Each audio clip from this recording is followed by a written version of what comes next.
میں آپ کو یہ کہہ رہا تھا، دیکھیں دنیا کا دھوکہ، اور موضوع ہم نے قائم کیا ہے مرضی کے مطابق زندگی گزارنا شرک ہے۔ انسان، پہلے تو آپ انسان کی حقیقت کو جانیں۔ انسان وہ نہیں ہے جو کہ نظر آ رہا ہے، انسان وہ ہے جو کہ نظر نہیں آ رہا۔ ہماری حقیقت روح حیوانی نہیں ہے، ہماری حقیقت روح ربانی ہے، اور یہ بڑی قیمتی چیز ہے۔ دنیا میں آ کے یہ اللہ نے آپ کو دنیا میں اس لیے بھجوایا ہے کہ آپ روحانی طاقت کو بڑھائیں، اور ہم کوشش کر رہے ہیں کہ ہماری روحانی طاقت کم سے کم تر ہوتی چلی جائے، لیکن روح کی ایک طاقت ہے، اور اگر یہ طاقت اپنی بڑھائے تو فرشتوں سے آگے یہ جا سکتی ہے۔ معراج کی رات مقرب فرشتہ حضرت جبرائیل علیہ السلام حضور صلی اللہ علیہ وسلم کے ساتھ تھے، لیکن اس سفر میں ایک مقام ایسا آیا کہ فرشتے نے جواب دے دی کہ حضور اس مقام سے آگے میں نہیں جا سکتا۔ اعوذ باللہ من الشیطان الرجیم، بسم اللہ الرحمن الرحیم۔ اللہم صلی علی سیدنا محمد معدن الجود والکرم وآلہ وسلم۔ سامعین و ناظرین اکرام، السلام علیکم ورحمۃ اللہ وبرکاتہ۔ آج کا ہمارا موضوع، کیا اپنی مرضی کے مطابق زندگی گزارنا شرک ہے؟ لیکن یہ ایک نہایت اہم بات ہے، نہایت اہم موضوع ہے، اور ہم سب اپنی مرضی کے مطابق ہی زندگی گزار رہے ہیں۔ اور دیکھیں، اس میں جو بنیادی بات ہے وہ یہ ہے کہ اگر آپ زندگی کی حقیقت کو نہیں سمجھے، اپنی حقیقت کو آپ نے نہیں سمجھا، زندگی کے مقصد کو نہ جانا، تو پھر آپ اپنی مرضی سے زندگی گزارنے پر اصرار کریں گے۔ پھر آپ کو ضرورت ہی محسوس نہیں ہوگی کہ آپ کسی اور کی مرضی کو بھی تلاش کریں، کسی اور کی مرضی کے مطابق زندگی گزاریں، آپ کو اس کی ضرورت محسوس نہیں ہوگی۔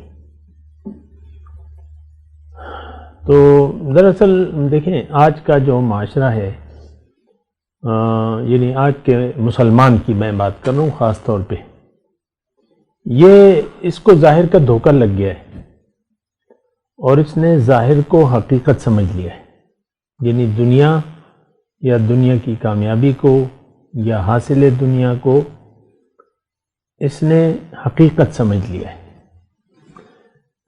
تو جسے بھی ظاہر کا دھوکہ لگ جائے،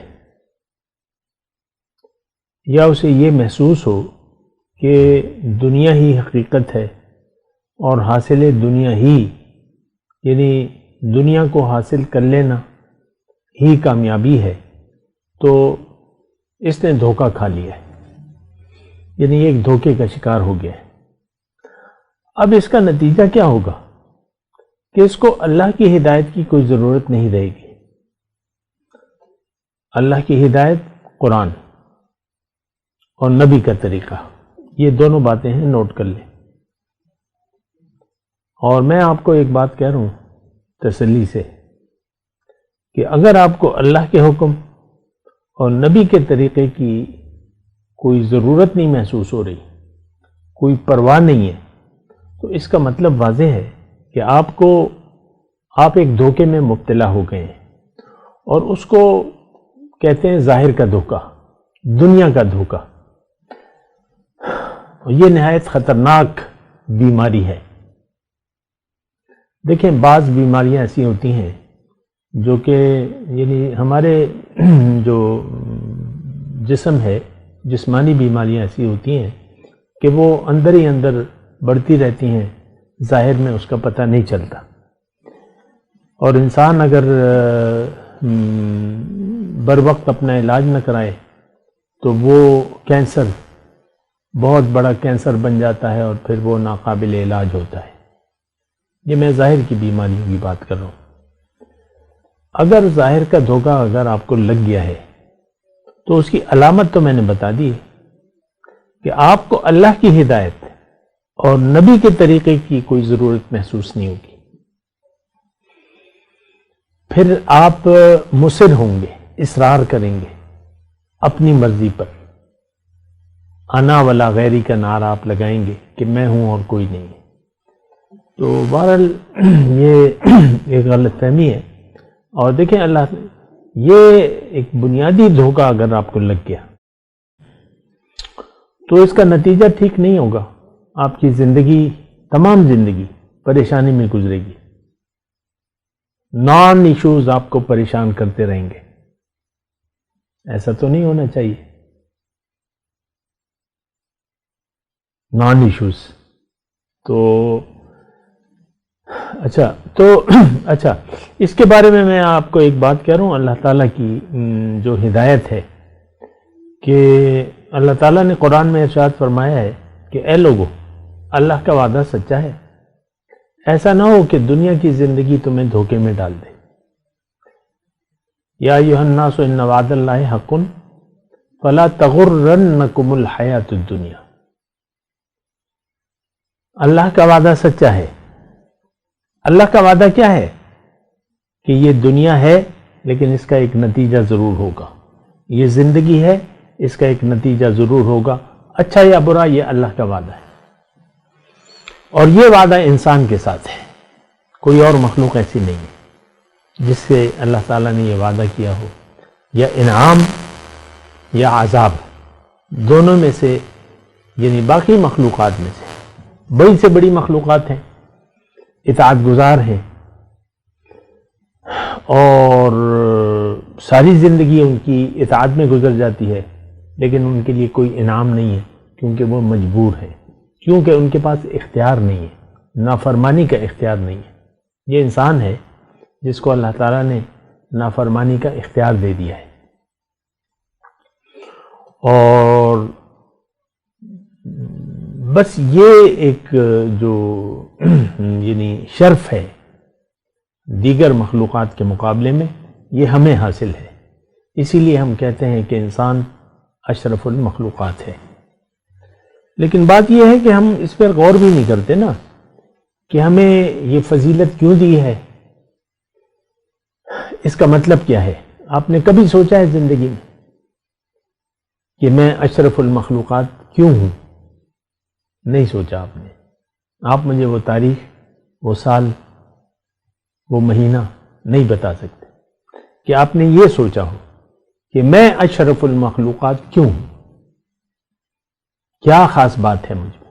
تو بہرحال میں آپ کو یہ کہہ رہا تھا، دیکھیں دنیا کا دھوکہ اور موضوع ہم نے قائم کیا ہے مرضی کے مطابق زندگی گزارنا شرک ہے. دیکھیں انسان، پہلے تو آپ انسان کی حقیقت کو جانیں. انسان وہ نہیں ہے جو کہ نظر آ رہا ہے، انسان وہ ہے جو کہ نظر نہیں آ رہا. ہماری حقیقت روح حیوانی نہیں ہے، ہماری حقیقت روح ربانی ہے، اور یہ بڑی قیمتی چیز ہے. دنیا میں آ کے یہ اللہ نے آپ کو دنیا میں اس لیے بھجوایا ہے کہ آپ روحانی طاقت کو بڑھائیں، اور ہم کوشش کر رہے ہیں کہ ہماری روحانی طاقت کم سے کم تر ہوتی چلی جائے. دیکھیں روح کی ایک طاقت ہے، اور اگر یہ طاقت اپنی بڑھائے تو فرشتوں سے آگے یہ جا سکتی ہے. معراج کی رات مقرب فرشتہ حضرت جبرائیل علیہ السلام حضور صلی اللہ علیہ وسلم کے ساتھ تھے، لیکن اس سفر میں ایک مقام ایسا آیا کہ فرشتے نے جواب دے دیا کہ حضور اس مقام سے آگے میں نہیں جا سکتا. تو پھر وہ روح اعظم حضور صلی اللہ علیہ وسلم کی وہ آگے بڑھ گئی، اس مقام سے آگے بڑھ گئی. تو یہی روح کا مقام ہے. روحانی طاقت اتنی بڑھ جائے آپ کے، یعنی میں مختصر آپ کو بات کر رہا ہوں، روحانی طاقت اتنی بڑھانی ہے کہ اللہ تعالیٰ کا قرب آپ کو حاصل ہو جائے، اس کے آپ اہل ہو جائیں. دیکھیں اہلیت ہوتی ہے.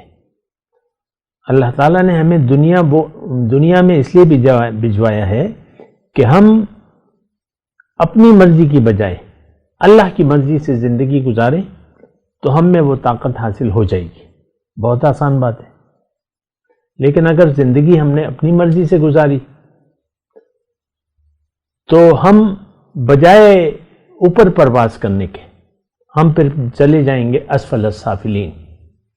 لقد خلقنا الانسان فی احسن تقویم ثم رددناہ اسفل السافلین الا الذین آمنوا وعملوا الصالحات فلہم اجر غیر ممنون. بہرحال بات کرتے ہیں ایک واقعے کے بعد. وآخر دعوانا الحمدللہ رب العالمین. مولاي صل وسلم دائما ابدا على حبيبك خير الخلق كلهم